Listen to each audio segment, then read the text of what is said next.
Hello everyone, welcome back to another mini album reviews video. I've got 10 albums to talk about today, and I will admit these are all quite brief.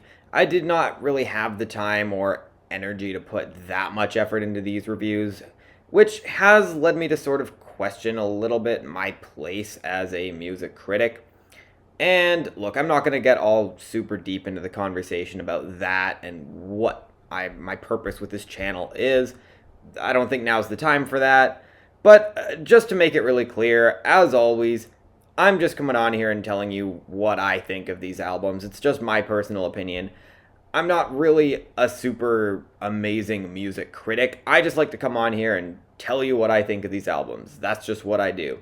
So I may miss some context for some of these albums. I might not fully understand all of them properly. And you know what? I think that's okay. As long as I acknowledge that, then yeah, I'm just going to come on here and say what I think of these albums. And yeah, I think with all that being said, let's start the reviews off, starting with... I've heard about this band quite a bit, although I didn't really know much about them until recently. It was just a name to me for the longest time. Anyway, this is a drone metal band who are quite legendary in certain circles, and they've been releasing albums since the early 2000s.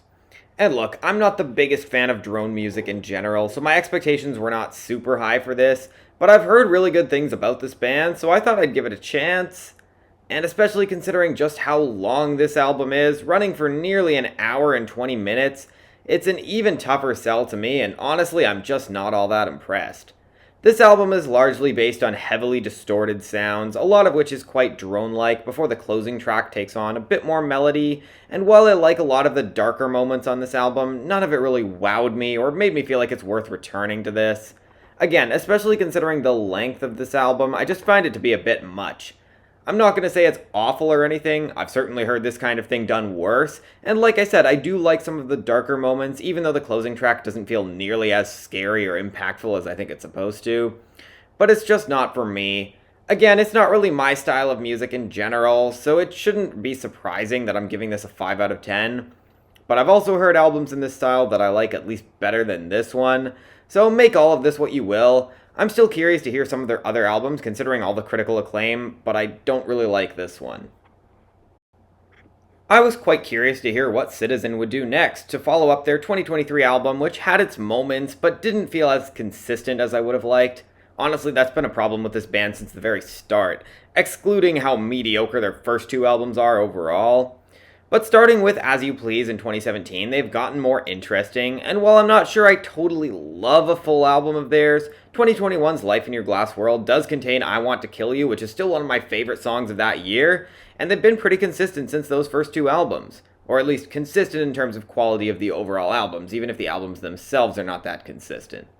And while I unfortunately don't think that they really take the next step toward greatness on this album, it is probably one of their best. The production is really hard-hitting and really lets each instrument play its part in the mix. Matt Caracas sounds great as always, and they have some strong hooks that really make this pop off quite a bit.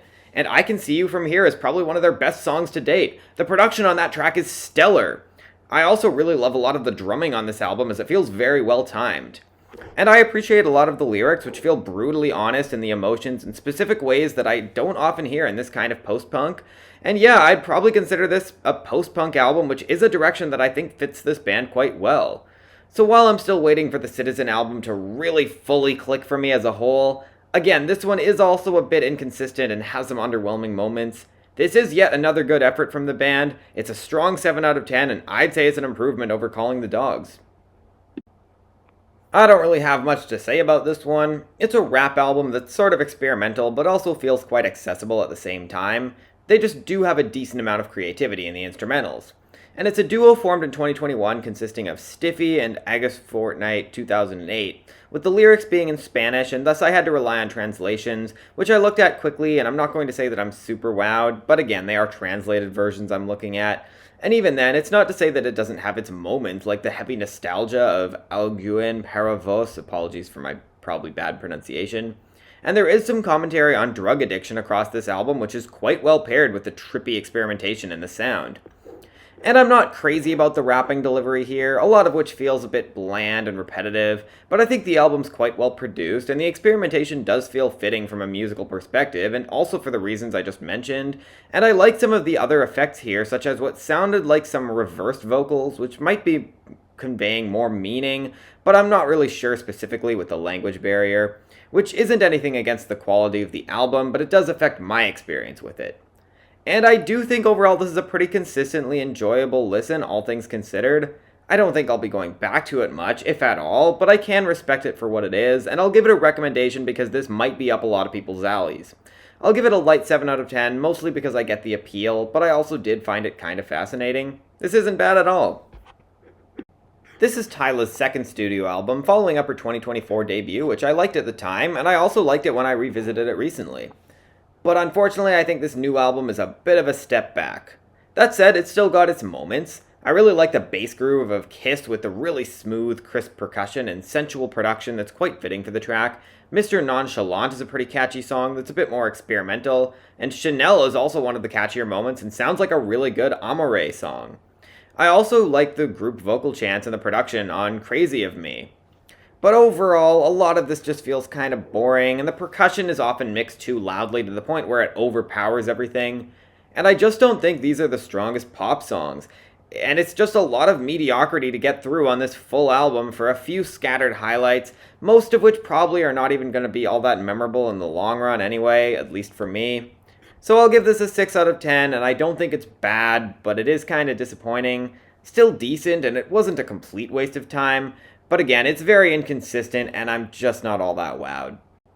Well, I guess it's fitting for my channel that we got a new Phoebe Bridgers album in 2026, considering a big part of my reason for doing a throwback review of Punisher this year was that it would prepare me for a review of a new album of hers, giving context to my controversial opinions on her as an artist.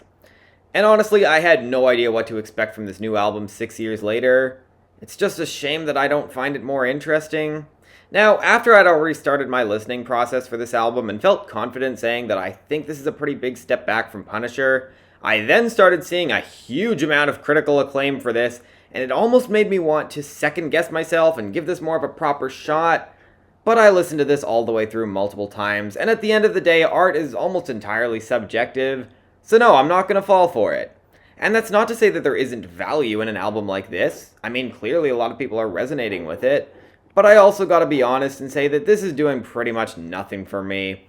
And considering the large amount of reviews that I'm working on right now, there's just no reason for me to put extra effort into this one simply due to other people's opinions on it.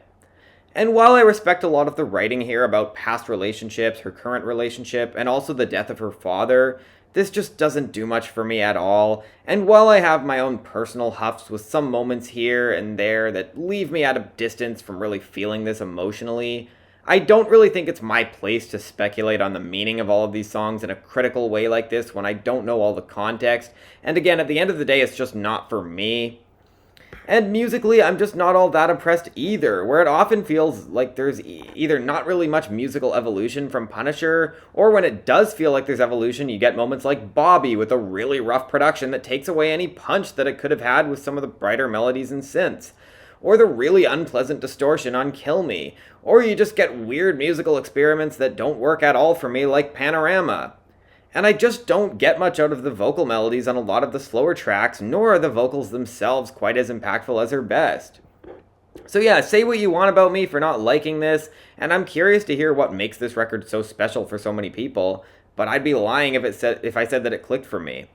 And I do think there's some good individual lines that feel very Phoebe Bridgers in a good way, some of which go to some dark places as you'd expect. And I also can't help but highlight that she seemingly referenced one of my favorite underrated Beatles songs in the title track. Just a shame that the electronic passage at the end of that track mostly ruins it. And look, I like the country direction of Haunted, especially with some striking lines like, if you're gonna make a wish, then you better be specific, you're gonna have to live it every day. And The Outside is fairly impactful as an opener, and I Can't Wait is mostly charming. But at the end of the day, the album's just not for me.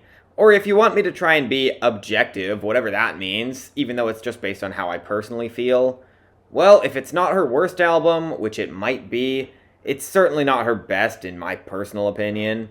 And even as someone who didn't fully click with Punisher myself, I will admit that album at least had some fantastic moments. But there's nothing here close to a Graceland 2 or a Savior Complex or even the title track from that album. For me, this is a 6 out of 10, and while I'm still curious to hear whatever she does next, I also recognize she's been through a lot, and I cannot fault her if she wants to take another break. Either way, it's a shame this didn't click for me. Teen Suicide are an alternative rock band from Baltimore, and they've been active for quite a while now, although this is the first that I've heard of them from what I remember. And with this being my first introduction to the band, I can't say I'm all that impressed. This seems to be somewhat of a concept album where it's a little bit hard for me to fully figure it all out, but it seems like someone falling into a spiral of self-destruction where everything eventually loses its meaning. Or maybe the narrator just gets caught up on specific obsessions and it completely ruins everything. And while there are some interesting moments, like how Suffering Mike's Way seems to represent not knowing the causes of your own depression, I just don't find this album particularly interesting in a lot of the ways that it deals with this concept, which again, I may be misinterpreting, but it also feels kind of strange to have multiple singers on an album like this. But whatever, the songs are not terrible, and I do see how some people might resonate with this, but I've heard this kind of thing done better in my opinion. And I'm just not really that big a fan of the scuzzy production either. I mean, there's some moments where it goes kinda hard, such as Living Death, but a lot of the time this feels like it could have used some kind of a remaster or something. So overall, I'm feeling a 6 out of 10 on this album. It's not bad, and I can sort of see the appeal of it, but I don't feel the emotion here personally, which may have very well been the point. But I feel like I've tried to see that excuse for so many albums in this vein. I mean, go back to my Foxing mini review in 2024 and my first ever video on this channel, but at least that album could capture that malaise better. This just doesn't feel very effective at all. A few good songs, but not much worth going back to for me. I'm kind of surprised how mediocre the reception to this album was, considering Domi and JD Beck have been quite well respected in the critic world from what I remember. But anyway, I'd been planning on reviewing this since I think before it even came out. And yeah, unfortunately this isn't really all that interesting to me. Honestly, it reminds me way too much of artists like Owl City and Porter Robinson, neither of whom I'm super familiar with, but I know their general sound, or at least in the vocals it reminds me of those artists, and I haven't really liked a lot of what I've heard from those artists. Musically, this is a bit jazzier, but it doesn't really feel like jazz, and whatever it is, it honestly kind of starts to feel like I'm listening to the same song over and over again. There are occasional moments where the melodies kind of pop off, or where the experimentation feels pretty interesting, and I generally find this tolerable, if not kind of good, but it's just not my cup of tea at all, and I just don't think I'm going to be going back to it anytime soon. And while a lot of the lyrics seem to be about the passage of time, there doesn't really seem to be a lot of interesting insight into this concept, and honestly, I'm just feeling like with time going by so quickly, I'd rather spend it listening to better albums. So this is a very light 6 out of 10 for me, mainly because a lot of it is, or most of it is listenable, and I think there's the occasional moment that rises a little above it, but I just don't think this is particularly special. I've never listened to a Lulamoon album before, but she's a rapper from Austin, Texas who's been gaining some traction this year, not only for this album, but also 2024's Opal, which I still have not listened to. And simply in terms of the instrumentals, the flow, and the transitions into the hooks, this reminds me a lot of Nah Really, albeit with a very different lyrical style, where I personally don't understand everything here, but it is still quite impressive to me, not only with lots of clever lines throughout, but also the storytelling about her gender transition, the harsh words that she has for her enemies who go against her, some larger scale social commentary as well, and also looking inward at her own insecurities and trying to make sense of it all. And it's a damn shame that the production holds this back so much. Not only are there some weird staticky noises that are really distracting, but the whole mix feels so overly grimy for this kind of hip-hop that's so lyrically focused, where the instrumentals also feel designed to be produced a lot more clearly. And yeah, it's just really a shame because there's a lot going for this album that really makes me feel like it should be great, but the production leaves it from fully getting there. So while I respect this a lot, and I will give it a strong 7 out of 10, I don't think I'll be going back to it a whole lot, unfortunately. I've heard of Ravyn and Lenae quite a bit, but I'm pretty sure this is my first time listening to an album of hers. And it's a decent pop album, but I don't really think it does a whole lot to stand out much beyond that. Vocally, she reminds me a little bit of Hemlock Springs and also Carly Rae Jepsen, almost like a cross between the two of them. And I think it mostly fits with this production, which is mostly solid, even if there are some rough edges here and there that I wish were a bit more polished. But as melodic as this album is, it's just not as satisfying to listen to as I feel like it should be. Now, that's not to say that it doesn't have its moments. I really like the opener with that sick bass line, and I also like the Doechii appearance, way more than that pointless Dominic Fike appearance. And I also think that Barriers is mostly a highlight as well, with its really soothing instrumental and some of the best vocals and vocal melodies.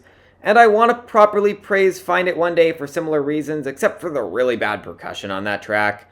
But it doesn't really feel like it's worth sitting through nearly 50 minutes of this just for those highlights. So while I'm glad I gave it a shot, I don't really think I'll be returning to it much. 6 out of 10 for me, and again, I don't think it's bad, but I wouldn't say it's particularly special either. So I don't think I ever actually listened to Shaboozey's 2024 album, even as someone who really liked a bar song, and still do to this day.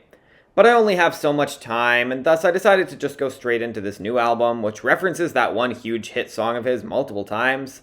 And honestly, it feels like he's trying too hard to recreate that moment, and I don't think this really works. The album is 20 tracks long, which might be part of the reason why it feels way longer than it is, running for 46 minutes, although a lot of these songs are very short interludes, where Jamie Foxx is narrating some kind of story on this album that doesn't really feel fully fleshed out in its narrative, or at least not in a way that feels like it has much to offer. Maybe I'm just having a hard time following along, but the way it's presented makes it feel like this is supposed to be some huge epic tale, and I just don't think it gets there. And musically, it just feels like the same basic ideas over and over again, without much really making this unique or interesting. And even as someone who likes country music, I feel like this represents a lot of the worst stereotypes about the genre. Because I feel like it's bland, basic, and full of cliches in a way that doesn't make the album feel any more charming, and rather just makes me want to shut it off. I mean, look, sometimes Shaboozey has the charm behind the mic to make this kind of work, especially when the instrumentation can occasionally back him up, and I also like Kalani's feature here, but the vast majority of this feels pointless to listen to, at least for me. So I'm giving this album a 5 out of 10, and I don't think you're really missing much if you skip this. Again, it's a real shame considering how much I like a bar song, but this album just ain't it. Sometimes you've gotta just let a moment be a moment, and I think this is a prime example of why. And yeah, I think I'm going to wrap up this video pretty quick just because I do have quite a few more videos that I'm hoping to be able to publish soon. I'm probably not going to get to all of them as soon as I'd like, but I do want to try. I really want to see if I can put in the effort to do that. I do have a lot going on right now, so it's hard to balance everything. But yeah, I think that's all I got to say for now. Thank you so much for watching, and I will be back soon.